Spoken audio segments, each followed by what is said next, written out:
Carburetor has to come off again. Last time it came off was because I tried to force the plunger and the right angle bend on after I'd fitted the carburetor. Managed to break the ferrule off the end of the choke cable. Repaired it with a little bit of solder, but that's another story. If you want to know if your plunger's working, put something in this hole. That's the end of a biro because I can mark it and see it. It goes into this first mark.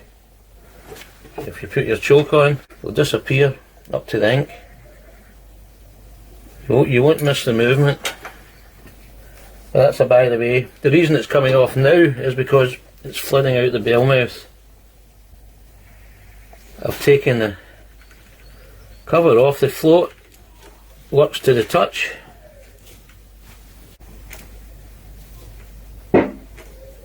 Perhaps a sticky float needle is causing it. I hope it's something that's simple.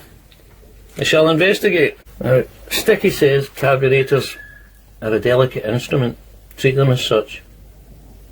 I have to own up to being a little indelicate. I don't find them easy to twist off. So this is how it comes off from the back. That, with the help of this. To go back on, a little twisting. That. And that. For the final movement. I'll pay a price somewhere down the line, but that's the way it'll be. I've removed the carburetor, having fitted a new throttle cable, large ferrule. I can't get the carburetor off without removing the headset. The old ferrule would pass through. Let me take the carburetor away. Temporary table. So I've removed the float. Float needle looks good. To get the pin out, I just squeezed it with a sharp edge screwdriver. Squeezed it over as much and in as I could. It's in just a little past the edge, and I used that to knock it a little bit further. Then got pliers on, twisted it out. Float needle looks good, brand new I think. I have a bicycle foot pump. I put it on here. Blew some air through. Seems good. The only issue I possibly see is the float just a little bit sticky here. It would fool you into thinking it's not, just slightly. I know this is an issue with floats. It's come up a few times in posts. It looks like it's been filed a bit on this side, a bit less on that side.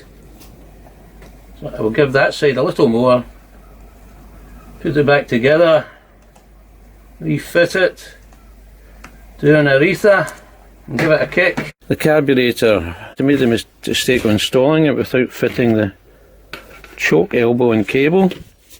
Tried to be clever, twisted it around, rerouted it. Ended up breaking the ferrule off the end, led me online to look for a new cable. £4 for a cable, then £9 for a cable suitable for a right angled elbow.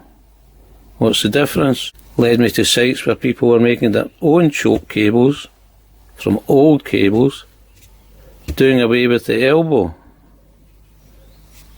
and soldering the ends to act as a ferrule. As luck would have it, someone had given me an old soldering iron and some solder. It warmed up, still working. This led me into the YouTube world of soldering and its intricacies. There's a free education out there, and the need for flux. I don't have flux. We're in lockdown. I persevered. A lump stuck. I had to file it down to get it to pass through here.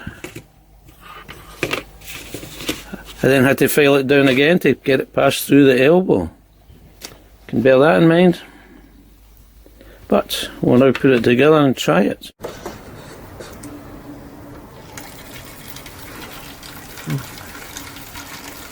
Took the scooter out in the street. Carburetor doesn't appear to be leaking, but it'll only run with the choke on. And for some reason is better with the fuel tap to reserve tank. So I'm going to time the fuel flow and then take the tap off.